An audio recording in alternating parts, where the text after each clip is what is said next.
todo mundo aí que ninguém... Pronto, agora está gravando. Peraí, me organizar aqui, pronto. Agora está gravando.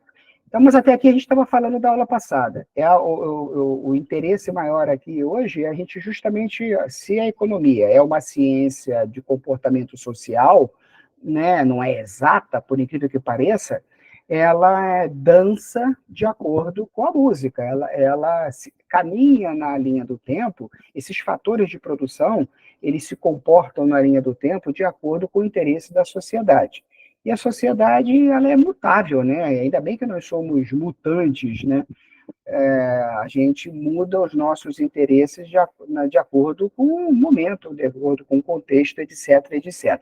Então, estudar o comportamento desses fatores de produção na linha do tempo, de acordo com o interesse da sociedade, nos dá as teorias econômicas, que nos permite melhor observar os elementos de produção, os elementos de distribuição, os elementos de consumo, de entrega do produto ou do serviço. E é um pouco disso que a gente vai tratar, que a gente está tratando nesse slide, que é justamente observar as teorias econômicas. E que teorias econômicas são essas, Dora?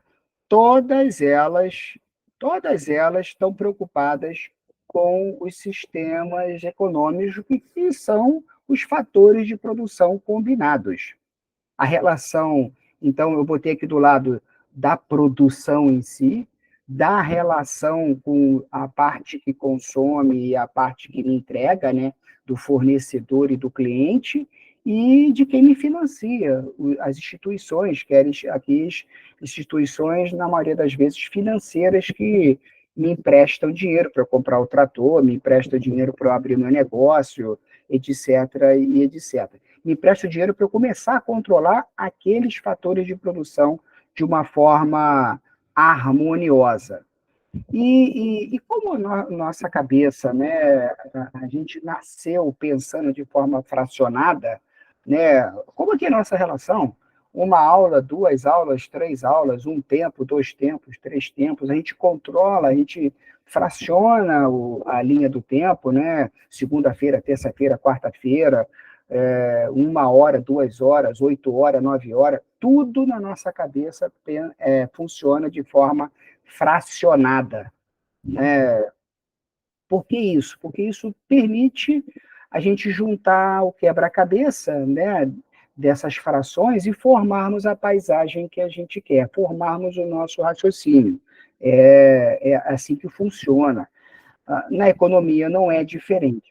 Então, se a gente pensa sempre de forma fracionada, na economia também a gente tem que pensar de forma fracionada. E aqui eu vou apresentar para vocês dois grandes grupos no que diz respeito a analisar os fatores de produção para garantir o equilíbrio entre a demanda e a produção. Eu vou falar isso 1 milhão de vezes ao longo dos nossos encontros. E que dois grupões são esses? Esses que estão na tela aí.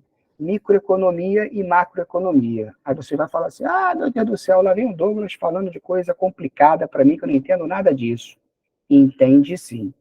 Vou fazer aqui uma analogia com o corpo humano. Corpo humano. Eu não entendo, vocês que são fera aí em entender de sistemas do corpo humano, eu não entendo nada disso.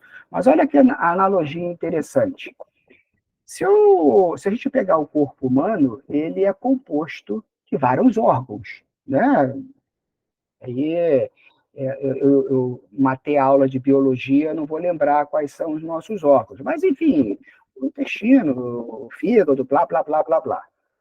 Para facilitar o nosso entendimento, o que é feito no que diz respeito ao corpo humano? A gente fraciona esses órgãos em grupos. Grupo do sistema reprodutor, grupo do sistema digestivo, grupo do sistema respiratório. Não é assim que funciona? Então, se a gente estuda os sistemas, a gente vai estudar lá o pulmão, os alvéolos, né? E todo o ar entrando, o ar saindo, para garantir uma concepção assim, estruturada daquele sistema. Fica mais fácil você se especializar num determinado sistema, né? e ter ali um grau de profundidade de pesquisa num determinado sistema. Só que se o sistema digestivo não tem absolutamente nada a ver com o sistema reprodutor. Mas quando a gente junta esses sistemas, a gente forma o corpo humano. Microeconomia, então, a gente está falando de um sistema desse. A gente pega os fatores de produção, junta eles e define um arranjo produtivo, uma área de produção referente a um determinado negócio, uma determinada atividade econômica. Como assim, Douglas? Confundiu. Não, não confundiu. Continua não confundindo. Vamos falar da região sul do nosso país. Todo mundo botando a mão na cabeça e imaginando aí a região sul do país. A região sul, né, o Rio Grande do Sul, Santa Catarina, ali Paraná, é uma área produtiva, por exemplo, do setor moveleiro. Né? Toda a mesa, a maioria, toda não, né, mas a maioria da mesa e da cadeira que tu tem na tua casa, que eu tenho na minha, vem de fábricas de madeira, de transformação de madeira em imóveis lá do sul do país. Se a gente for falar de comida, né, vamos falar de fruta. Grande parte das frutas consumidas no nosso país, e aqui não importa se você está no norte ou você está no sul, vem de São Paulo, da região sudeste. Grande parte do arroz, do milho, né, da soja que a gente consome, vem da região centro-oeste. Então, a região centro-oeste tem um arranjo produtivo ali, tem uma microeconomia que vive ali, que gira ali.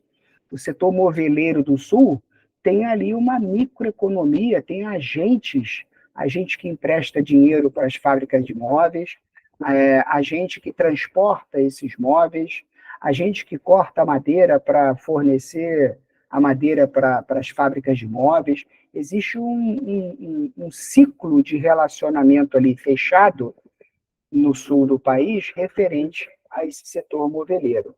Isso em função de incentivo fiscal, de cultura, de costume, de benefício tributário. Não importa aqui o motivo, o fato é que rolou uma concentração nessa região.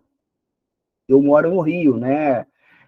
O Rio tem a parte baixa, né, das praias e a parte alta da Serra do Mar. Nas cidades altas, tem uma cidade que é Petrópolis, onde tem ali, se você quiser comprar roupa íntima, né, masculina, feminina, você vai para Petrópolis, você vai para Nova Friburgo, que são áreas que foram criadas incentivos, arranjos produtivos, como se diz, para estimular a produção de roupa íntima naquela região. Então, todo mundo quer fazer compra, quer comprar barato, quer comprar quantidade, quer comprar para revender, sobe a serra para comprar as lojas lá de Nova Friburgo, Petrópolis e etc. Então, ali eu vou ler aqui o conceito de microeconomia. Mercados individuais, grupos econômicos privados que verificam o comportamento dos consumidores e dos produtores para formar preço. Então, aqui a gente tem um sistema, igual do corpo humano, tratando de microeconomia.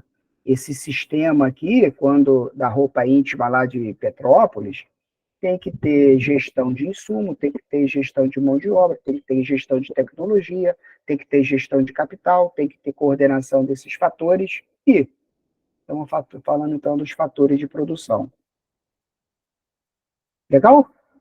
Se você entendeu então que o somatório dos sistemas do corpo humano formam o corpo humano, quando a gente fala de macroeconomia, você vai entender da mesma forma, onde eu tenho o somatório de micro-regiões, de microsistemas, gerindo cada um os seus fatores de produção, né? Rodando ali, vivendo no mundinho de cada um deles, mas que, quando combinados, formam território nacional. Quando combinados, formam a economia nacional. Então, quando a gente abre o jornal, vê na televisão, vê no pop-up lá do smartphone, seja lá onde for, a notícia que o Brasil está, a macroeconomia do Brasil está bem, está mal, a balança comercial, né, a balança de importação e exportação está positiva, está negativa, está tendo inflação, não está tendo inflação, toda essa sopa de letrinhas, né, que a gente, parte dela a gente vai desmistificar aqui ao longo do nosso bate-papo, está dizendo, quando a gente lê isso, está dizendo que o somatório dos fatores de produção da microeconomia estão bem ou estão mal. E aí cabe ao governo, por interesse da federação, aquele que está doentinho, você dá o remédio, você estimula, né? Você dá ali o benefício, empresta dinheiro, facilita o crédito para ele poder ficar bem de saúde. E aquele que está fortão, que tá gordinho assim que nem eu, você pode tirar um pedaço de gordura, você pode, de repente, aumentar ali a carga tributária naquela região para tirar aquela política meio que do Robin Hood, né? Para você macroeconomicamente manter o corpo saudável, manter o corpo equilibrado. Olha o que está escrito aqui com relação à macroeconomia. Analisa os agregados econômicos, ou seja, os fatores de produção, buscando estudar o comportamento da produção de bens e serviços no país, como associando eles à inflação, aos investimentos, à renda e às exportações. O que esse cara está falando? Se eu produzo muita cadeira lá no sul, né? Produz muita mesa, muita cadeira, vende no mercado interno e sobra, opa, então eu vou exportar. Quando eu exporto em outra moeda, né? Quem vai me pagar, quem vai comprar essa mesa e essa cadeira, vai comprar em dólar. Então, por isso que às vezes a gente vê determinados produtos faltando no nosso país sendo exportado. Aí fala, pô, sacanagem, o tomate é R$ 10 e eu fui na Europa e vi lá um tomate nacional a US$ 1, né, R$ 5. Pô, e aqui é R$ 10 o tomate. Por quê? Porque o produtor ele ganha mais dinheiro exportando a produção do tomate do que vendendo no mercado interno. Aí, em função de várias coisas, né? Em função da logística, que é cara, em função da mão de obra, que é cara, em função da tecnologia, que é mais custosa. E estou falando aqui dos fatores de produção. E aí ele prefere produzir, ter um custo e exporta. Então, gerir a balança de exportação e de importação, gerir a renda, aquela história, né, de eu produzir uma geladeira e falar assim, você quer pagar quanto? Aquela propaganda das Casas Bahia, era uma rede de varejo, né, que tem, né, agora via varejo, né, Ponto Frio com Casas Bahia se juntaram, mas, enfim, uma rede de varejo que tem, a propaganda deles você quer pagar quanto? Quanto você tem no bolso aí para pagar? É justamente gerir a renda, gerir o poder de compra, gerir a falta e a sobra de todos esses fatores de produção dentro de cada universo. A educação tem microeconomia, o setor de vestiário é uma outra microeconomia. O setor de produção de computador é outra microeconomia. Quando você junta tudo, você tem um macro. Show? Vou seguir. É fácil, olha o nosso amigo aqui desesperado, é fácil gerir microeconomia, macroeconomia? Pô, claro que não, né? Essa foto aqui, ela não está enfeitando o slide, não, ela é proposital. Aqui a gente tem nós aqui, uma diversidade imensa de gosto, costume, hábito dentro do nosso país. Então, a galera que está aqui no Sul, ela tem gostos, desejos, necessidades diferentes da galera que está no Norte. A galera que está no Acre tem gosto, desejo diferente de produção e de consumo, diferente de quem está em Aracaju, por exemplo. Gerir isso tudo, então, o que eu vou produzir? Vou produzir numa escala nacional, vou produzir numa escala regional, eu vou vender para o cara que tem dinheiro, o cara que não tem dinheiro, eu vou fazer o que da minha vida? Isso é complexo, porque a escada aqui, ela está simbolizando a evolutiva, né, da própria civilização.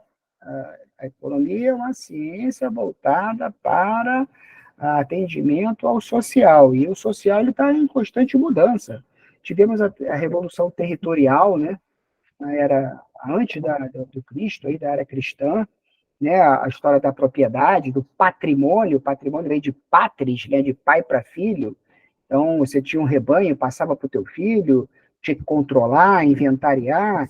Veio a revolução comercial aí com a navegação, então os fatores de produção, sempre os fatores de produção, eles mudaram, né, produzir caravela, conhecer especiaria, todo aquele blá blá blá lá de história, isso evoluiu. Teve a Revolução Industrial, né, com a energia, então a concentração, o controle, o aumento da produção, até aquela história de Taylor e Fayol, aqui os pais da administração nasceram aqui, a ciência da administração ela nasce aqui, só que não ficou parada.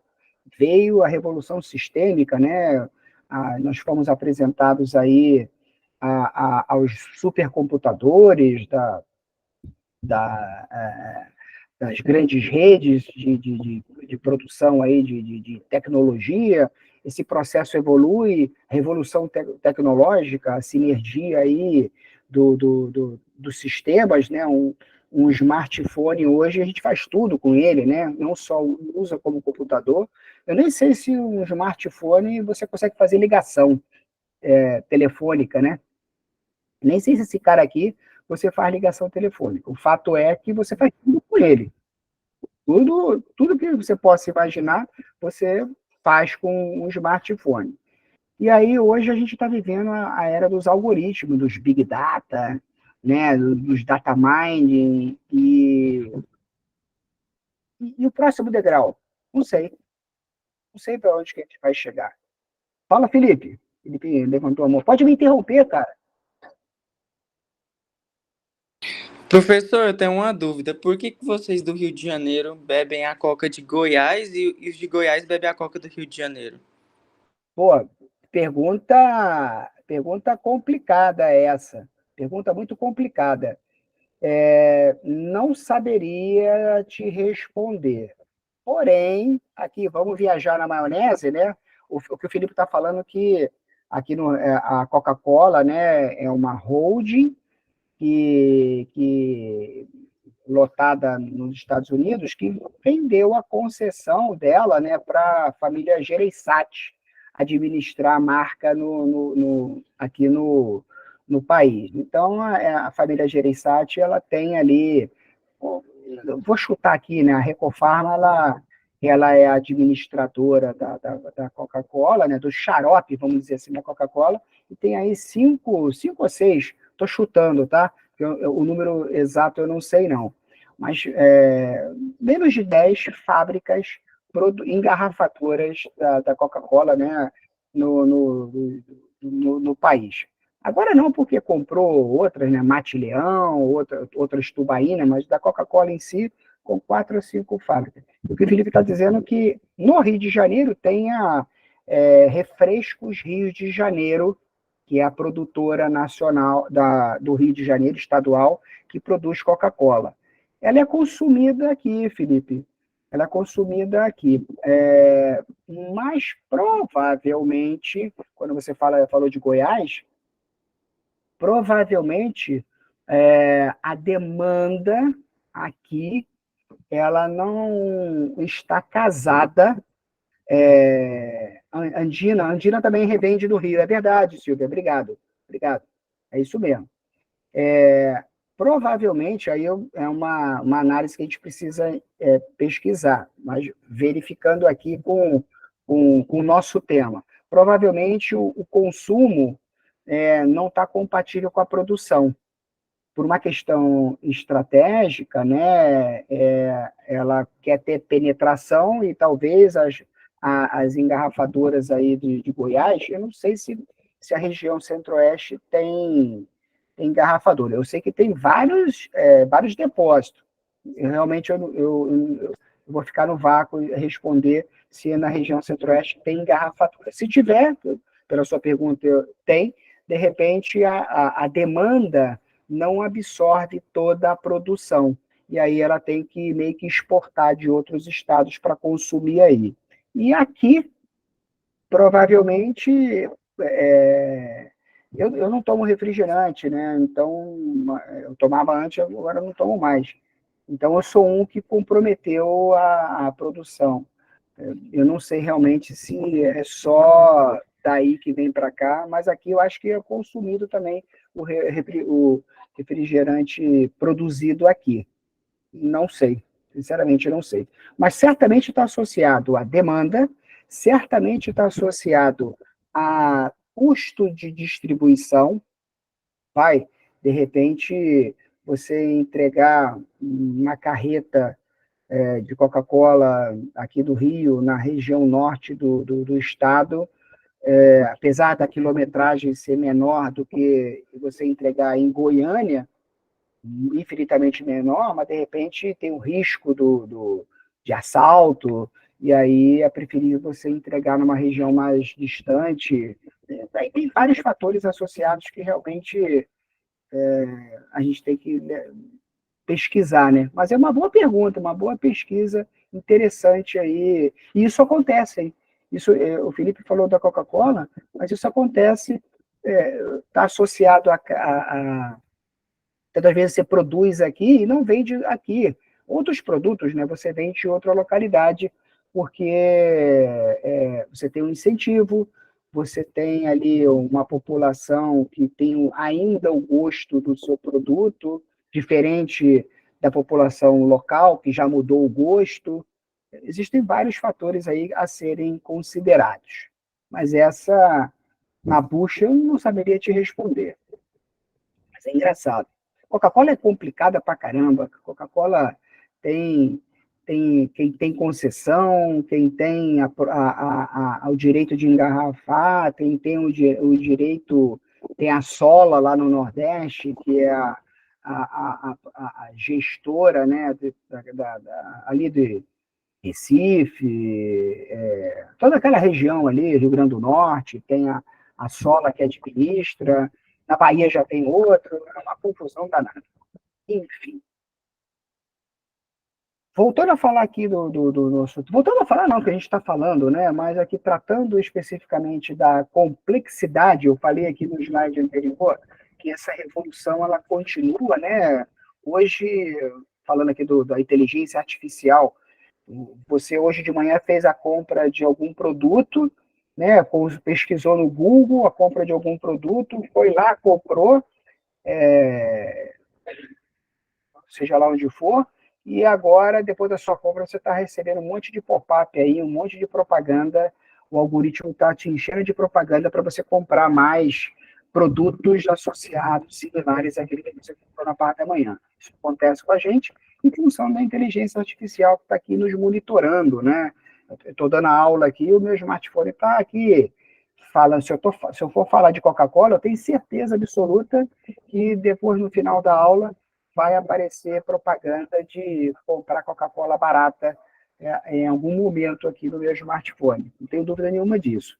E amanhã? O que vai rolar amanhã? Não sei, porque a nossa evolução ela é infinita, né? Até os donos das guerras nos deixarem viver, a civilização vai vivendo. Essas imagens que estão aqui na tela, né? Estou fazendo o próprio merchan aqui, sem receber jabá, né, de publicidade. Mas tá desesperado novamente, tenso novamente, preocupado. Opa, Rosiane, pois não. Tô ouvindo, tá perfeito. Voltando no assunto passado, por exemplo, eu moro numa cidade que tem a maior fábrica do laticínio de Piracanjuba, é aqui. E se eu comprar em outro estado, é mais barato que aqui. Será que esse da Coca não seria para aumentar o custo para o consumidor? Porque quando é no local, o valor às vezes é mais baixo e eles não têm como aumentar aquilo porque a fábrica é no local. Então, eles colocando que veio de outro estado, eles conseguem aumentar esse valor no produto para o consumidor. Perfeito. Você tá certíssima dessa sua reflexão. Avance uma casa, a resposta é essa. De repente, na região, a renda média da demanda, no caso do consumidor, ela é mais baixa do que numa outra região, e aí eu vou vender para essa outra região, porque a minha margem vai ser maior. Isso funciona e é assim que o é. No caso da Coca-Cola, né, que o nosso colega perguntou ainda agora, provavelmente vai ter a mesma característica, só que o preço da Coca ela é meio que tabelado no território nacional, as oscilações são muito poucas. Então, eu estou achando mais que está associado à capacidade que aquela região tem de entrega, de capilaridade, né? A minha fábrica tem 50 caminhões, a sua fábrica só tem 2, então eu tenho uma penetração, uma capacidade de entrega maior do que você. Pode ser que seja associado a isso, pode ser que seja associado a gosto, né? De repente, o consumidor de uma determinada região prefere coisas mais adocicadas do que outra região, e aí eu vou canalizar o meu produto, no caso da Coca-Cola, canalizar meu produto para aquela região onde as pessoas têm historicamente um gosto, um hábito de consumir mais açúcares do que em outra. Mas, certamente, também a resposta, Rosiane, passa, no caso da Coca-Cola, passa por isso que você falou. O poder aquisitivo, a margem de rentabilidade é maior numa região em detrimento da outra. Por isso que eu eu vou pesquisar isso para a gente trazer para a próxima aula. Vou tentar aqui catar o motivo, né, do case Coca-Cola para tentar entender. Porque ela é tabelada, então no território nacional não tem uma variação muito significativa de preço, não. Até por uma imposição da própria fábrica. A fábrica ela determina mais ou menos o preço final do produto. Professor, enfim. Em questão do laticínio ser na cidade, a maioria dos produtores que entregam o produto para eles são daqui, da região, e eles vendem em outros estados mais barato que para a gente, que os próprios fornecedores. Acredito. Porque aí tem o custo da produção, né, os encargos associados à fábrica, né, e ela olha, de repente, o outro mercado e verifica assim, poxa, se eu exportar esse produto, vou ganhar em dólar. Então, me desculpe, eu não vou vender para a região, porque o poder aquisitivo da região não vai me pagar em dólar. Eu prefiro exportar o meu laticínio, que, sei lá, na Europa vão dar muito mais valor, e aí meu lucro vai ser maior. É assim que funciona, né? Eu lembro que na aula passada eu falei que o principal fator de produção é o capital. Então, é ele que dita a regra do jogo, é ele que define como que a música vai ser dançada, né? A gente querendo ou não, as atividades econômicas, né, as empresas, de uma maneira geral, precisam rentabilizar, né? Precisam pagar o investimento, pagar aos acionistas o investimento que foi feito, pagar aos financiadores o custo do dinheiro que foi emprestado. Infelizmente, É assim que funciona. Então, a gente tem que meio que administrar, vamos dizer assim, essa questão. Mas obrigado aí, Rosane, pela participação, pela ilustração, e é isso mesmo, é isso mesmo. O laticínio só vai ficar barato aí quando o mercado externo parar de comprar. Aí a fábrica vai ficar com aquele monte de produto na mão, vai olhar para um lado, olhar para o outro, e aí vai, pô, você quer? Você quer aqui da região? Vou te vender baratinho porque você mora aqui. É assim que funciona. Enfim. Mas eu estava falando aqui dessas marcas, né, em função dessa mudança da relação, essa mudança do comportamento entre a relação de quem consome e quem produz. Olha só, Airbnb é a maior rede hoteleira do mundo ocidental e não tem um quarto de hotel. A Uber ou qualquer outro aplicativo de transporte. A Uber, no caso, é a maior empresa de transporte urbano do mundo ocidental que não tem um carro. Mas você fala, mas como que isso existe? Porque os fatores de produção estão sendo geridos, administrados, né, de uma forma cada vez mais dinâmica, cada vez mais diferente. Eu tenho que diminuir meu custo para maximizar o meu resultado. E aí eu lanço produtos, eu lanço iFoods, né? Eu botei aqui no meio, infelizmente, o nosso indesejado Covid, né? Mas ele mexeu na nossa economia, ele mexeu nas nossas vidas, quer de uma forma terrível, né, em função do problema de saúde, e que é associado à nossa economia, onde os fatores de produção meio que pararam, minguaram, a demanda minguou, e aí quando eles voltaram a crescer de uma forma desproporcional, né? Querendo gastar o que eu guardei e não tendo o produto. E o produto querendo produzir para me atender e não tendo o insumo da produção, não tendo ali a matéria-prima para poder produzir. Então, a gente ainda está no momento de buscar o equilíbrio, mas isso aqui interfere, né? O Prime Video aqui, da Amazon, né? O TV Streaming, né? Há um tempo atrás, eu lembro que quando o meu Botafogo querido ia jogar, parava tudo para assistir o jogo naquele horário, naquele momento da televisão. Hoje você pode gravar, você pode assistir depois, pode pausar, pode ver o gol 300 vezes, né, graças aí à TV streaming.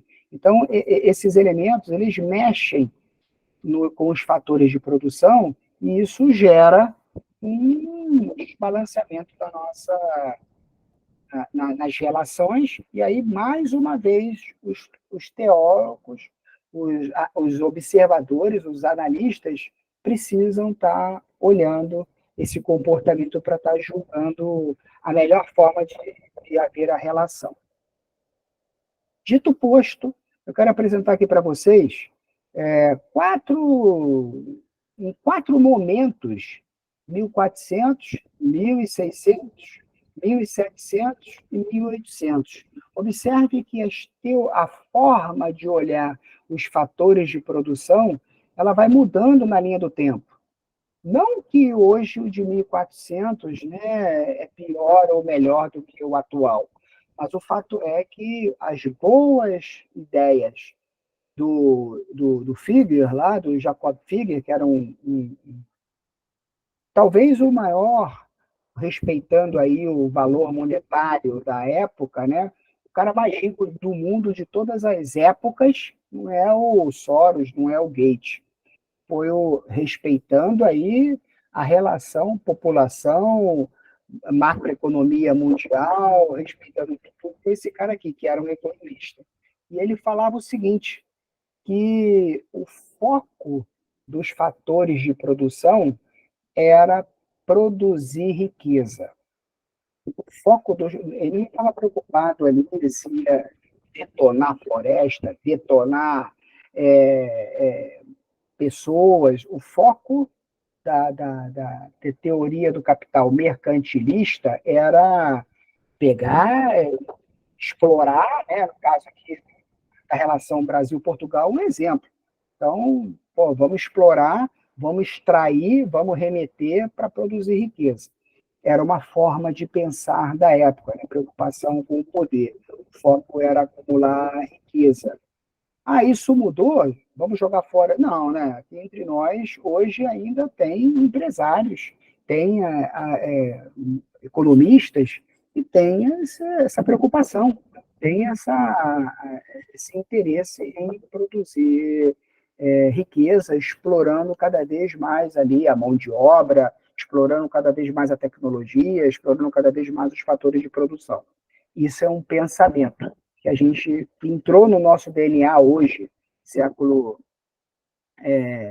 20, 21, e está dentro da nossa linha de pesquisa. Depois, em 1600, né, veio o Besnay, que é um francês, que ele dizia o seguinte: o importante não é só acumular riqueza. O importante é o que ele chamava de fluxo real e fluxo nominal. O que é esse conceito de fluxo real e fluxo nominal da riqueza? É justamente eu pegar os fatores de produção, medir o quanto que eles estão produzindo para mim, fluxo real, e quanto que eles podem produzir, eles têm de capacidade de produção dentro do meu mercado. Será que eu posso explorar outros mercados? Se eu for explorar outros mercados, como é que eu vou trabalhar? É o conceito da teoria fisiocrata. Depois, em 1700, né, veio o cara que eu até gosto dele, o Adam Smith, né, que ele diz o seguinte: ó, fique tranquilo os meios de produção, os fatores de produção, deixa os caras soltos, deixa os fatores de produção soltinhos, porque tem sempre um empresário, um gestor, um banqueiro, um dono do capital que vai meio que manipular o que produzir, como produzir, e, por outro lado, vai manipular o que é bom para você consumir. A economia clássica, né, ela vem daí, onde nasce o conceito da mão invisível, que até hoje a gente respira. O que a gente come, o que a gente bebe, a forma de dar aula, ela é meio que imposta, né? 100% das instituições educacionais do país trabalham na plataforma Moodle, de relacionamento em aula síncrona. Então, alguém criou a plataforma Moodle, onde eu boto lá meu material, onde você vê as gravações, né? Aquilo ali é só uma máscara que tem o nome de Universo, de Unitri, seja lá qual for. Mas, por trás daquilo, tem ali uma trilha, um programa de trabalho, né? Um programa de sistema de computador que foi criado por um cara que ele que detém o poder de definir qual vai ser a forma de se relacionar das instituições. Tanto a teoria mercantilista, quanto a teoria fisiocrata, quanto a teoria clássica, né, todas elas têm coisas boas, têm coisas ruins. E aí tem sempre um processo evolutivo de mudança. Karl Marx, em 1800, ele vem com a teoria do mais-valia, né? A teoria que é uma teoria que a gente usa até hoje, né? Eu sou o dono da universo, vamos dizer assim, e aí eu preciso produzir riqueza.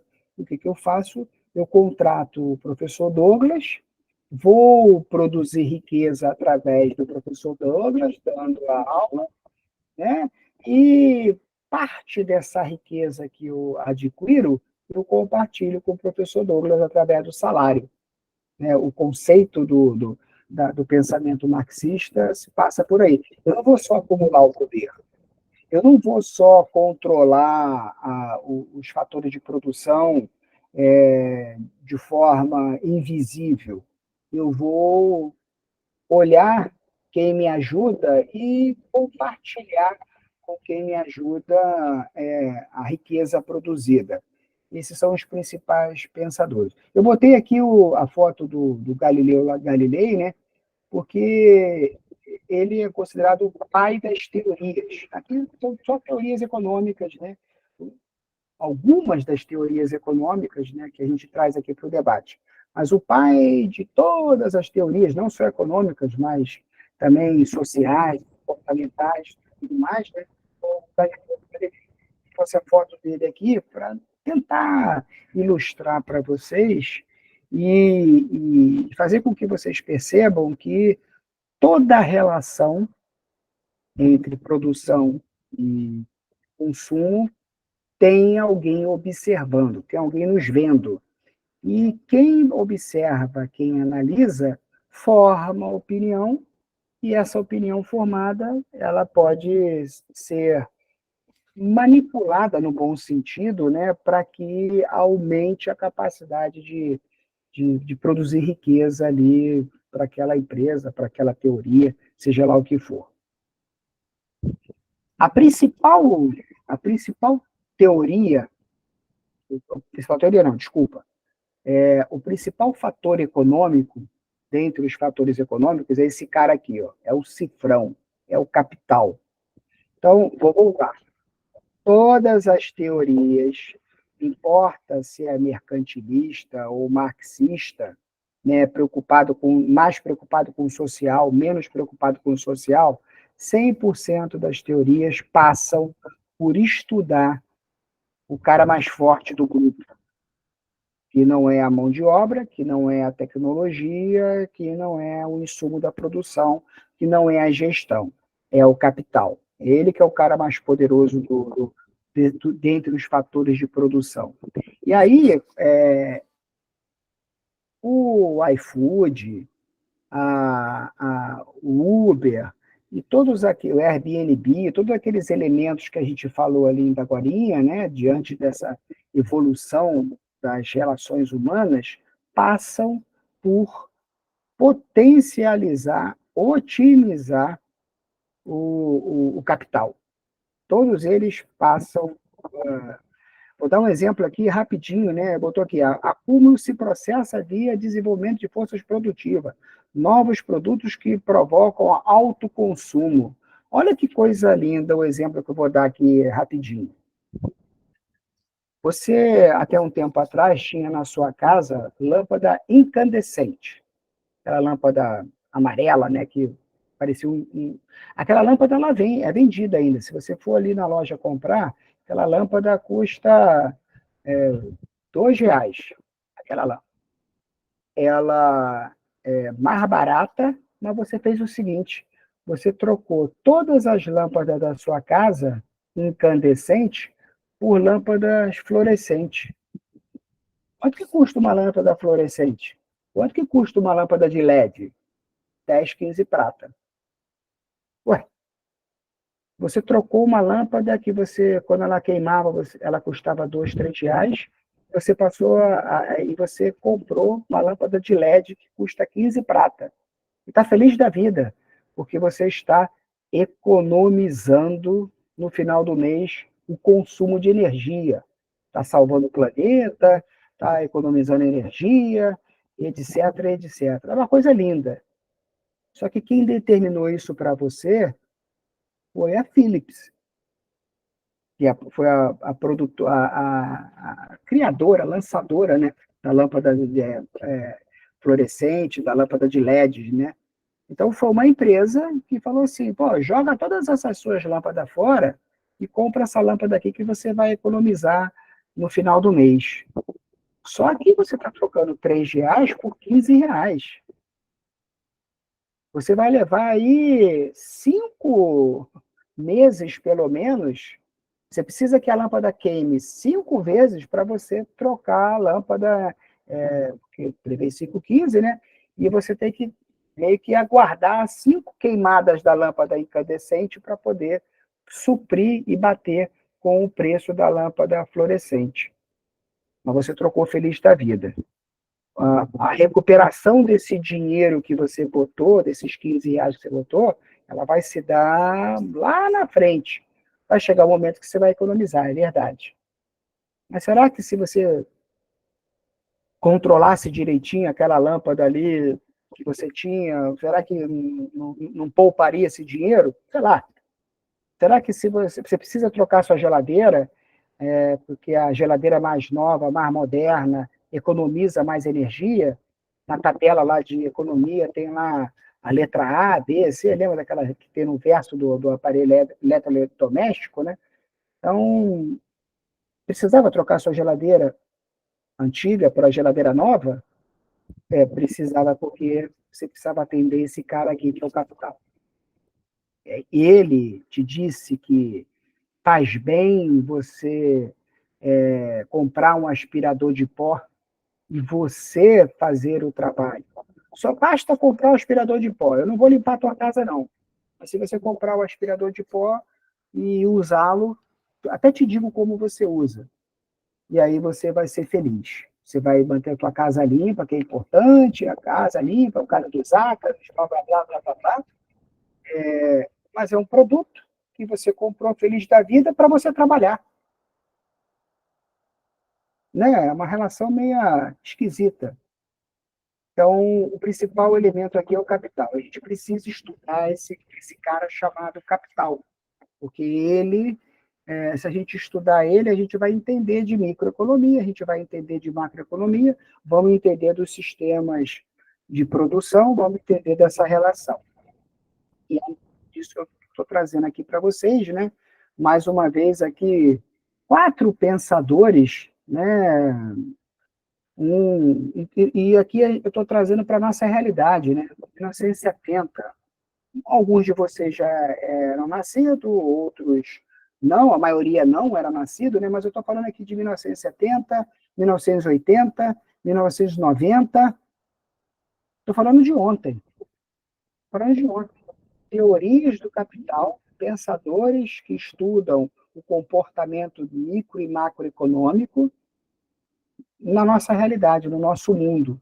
Pessoas que estudam o comportamento do capital dentro do mundo que a gente vive atualmente, né? Lá, 1400, 1500, não. A gente tem os neoclássicos, o John Keynes, né? A teoria keynesiana, a teoria monetarista e a teoria mais moderninha, né? Que é a teoria de sustentabilidade. Todas elas falando dos fatores de produção, um foco no capital. Está aqui, ó, os neoclássicos. Estuda a alocação máxima dos fatores de produção. Quando o neoclássico aqui, né, teoria que se desenvolve aplicando o funcionamento microeconômico. Vamos traduzir isso? Não quero que vocês guardem o detalhe do detalhe. Vai cair na prova. Não, não, não. Eu só quero que você entenda. Quando eu falo de alocação máxima dos fatores de produção, eu estou falando, sabe de quê? Eu estou falando quando você vai em restaurante, que de dia é self-service, e à noite é pizzaria. Não tem isso? De dia é self-service, ou à la carte, e à noite funciona como pizzaria. Isso é um conceito de você já tem um espaço, já tem a mesa, já tem os talheres. É só dar lá uma hora extra a mais para os seus funcionários, ou até mesmo trocar de funcionário, mas você está potencializando, está tendo a alocação máxima dos fatores de produção para produzir riqueza. É uma teoria dos neoclássicos. O Menger é um cara que percebeu isso. Pô, esse restaurante está fechado durante a noite, pô, bota esse cara para funcionar. É por isso que tem aula na Universo de manhã, de tarde não, né? Mas de manhã e de noite. Já tem as instalações. Então, vamos otimizar. Esse é o pensamento neoclássico. O Keynes, né, o John Keynes, ele dizia o seguinte, espera aí, tudo bem que eu tenho que administrar os fatores de produção, mas a capacidade da produção é muito maior do que a demanda. Então, eu preciso controlar essa relação, porque senão eu estou produzindo muito e pessoas estão se endividando comprando coisas que elas não precisam. Pessoas estão se endividando, trocando de carro, trocando de casa, trocando de telefone, sem precisar. Então, eu preciso controlar esse equilíbrio, porque esse cara aqui que produz, ele é cruel. Então, o Keynes, ele cultua, né, o controle do Estado, né, no sentido de meio que conduzir a demanda de acordo com a oferta. Então, eu estou a fim de beber uma água, aí eu vou lá, me levanto e compro a água para beber. A relação é mais ou menos assim. E a água só é produzida para mim, ó, tá na hora de você beber água. Então, eu vou lá, me levanto, fica uma relação meio que robótica, né? Mas é uma linha de pensamento dele. Existem os monetaristas, né, que aqui é a visão do Friedman, né? Eu particularmente gosto muito do Milton Friedman. Ele é voltado, a linha de pensamento dele para a macroeconomia, é voltado para controle dos bens de produção, dos fatores de produção. Lembra dos sistemas do corpo humano, né, da microeconomia? Então, ele olha, ele diz o seguinte: opa, está se gastando muito oxigênio, porque você está fazendo muita atividade física. Isso vai comprometer o seu aparelho digestivo. Então, diminui a sua atividade física para você manter o seu aparelho digestivo mais saudável. Então, ele monitora os ambientes microeconômicos para melhor controlar o corpo humano. Fazendo aqui analogia, os monetaristas, eles pensam dessa forma. É um pensamento, assim, bem momentâneo, né? Que o Wellington, que trata de economia voltada para a sustentabilidade. Ele diz o seguinte, que os fatores de produção devem produzir, os consumidores devem consumir, sim, desde que respeitando o meio ambiente, desde que respeitando tendo o conceito ecológico, né?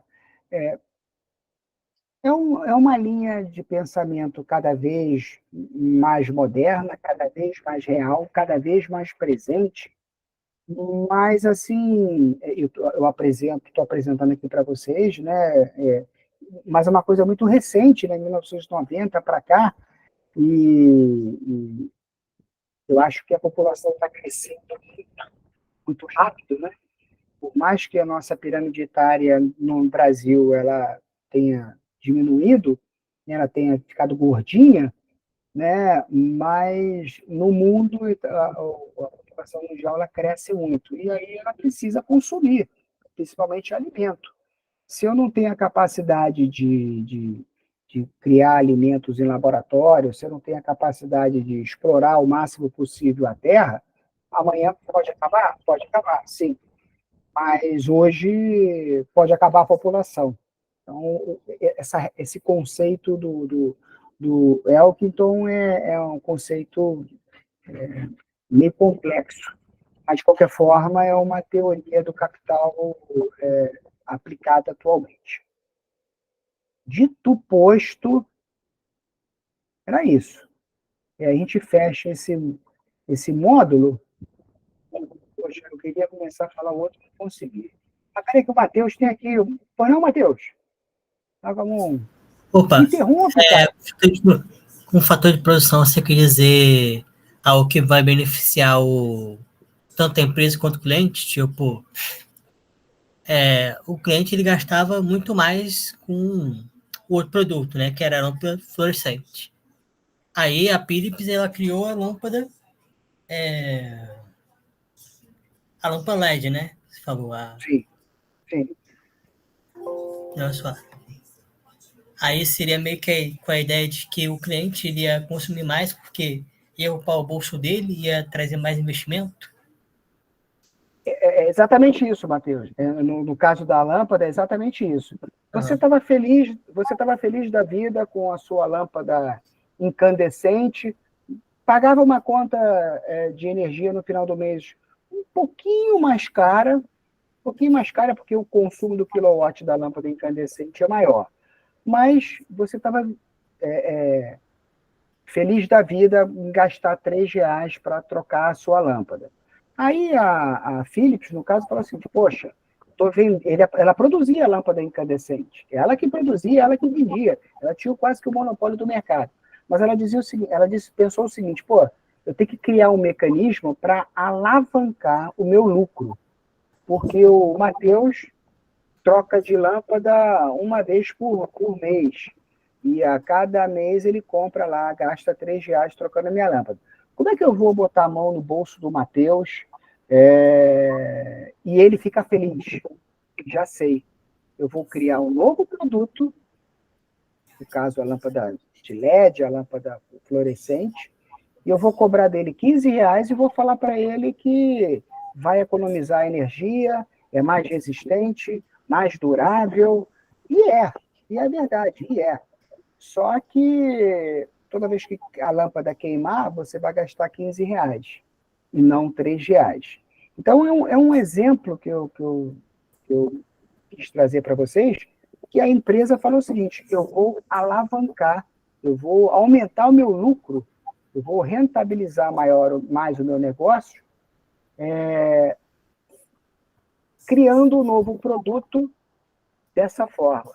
O Matheus vai ficar feliz, o Douglas vai ficar feliz, eles vão economizar, só que essa economia ela vai se dar na linha do tempo. Só daqui a um tempo que eu vou recuperar esses meus R$ 15. E senão eu estaria gastando meus R$ 3. Isso é muito comum. Aqui eu estou vendo a foto aqui algumas fotos de colegas nossos com mulheres aqui com cabelo comprido, né? Vocês sabem disso melhor do que eu. Produto de beleza. Produto de beleza é algo que a cada semana a Revlon, a Avon lança um produto novo. Deixa os seus cabelos mais flexíveis e sedosos. Aí você vai falar assim, e a fórmula? A fórmula, ela mexe um pouquinho. Ela mexe só um pouquinho na fórmula. Mas o novo produto, ele é muito mais caro do que o produto anterior. Aí bota um artista famoso, uma atriz famosa, um ator famoso para divulgar aquele produto, todo mundo vai comprar aquele produto, mas você sempre usou shampoo. Você sempre usou um shampoo que você se dava bem, que você gostava. Isso homem, mulher, né? E aí você vê aquele ator na televisão com aquele... no meu caso, você vê ali o George Clooney, e caramba, o cara ali tem uma barba maneira, deixar minha barba ficar igual a dele. O que ele usa na barba? Ele usa lá shampoo, blá, blá, blá. Então, vou comprar esse shampoo, blá, blá, blá, porque... E aí, eu sempre... No caso, eu estou dando exemplo, né? Porque eu não uso barba. Mas eu sempre usei o meu shampoo na barba, só que eu quero ficar igual o George Clooney. Então, eu vou comprar aquele produto que é muito mais caro, mas é a propaganda ali, a mão invisível que está me aliciando. É um pouco disso. No caso da Philips, sempre todas elas, né? Para aumentar, para alavancar o lucro, a rentabilidade do negócio. Ah, tá, entendi. No caso é mais sustentabilidade, mais lucro, né? Entendi. Sempre assim. Sempre assim. Entendi. Boa. Isso aí, valeu. Tamo junto. O que mais, meus queridos? Deixa eu parar aqui a gravação antes que eu me esqueça. Parar a gravação.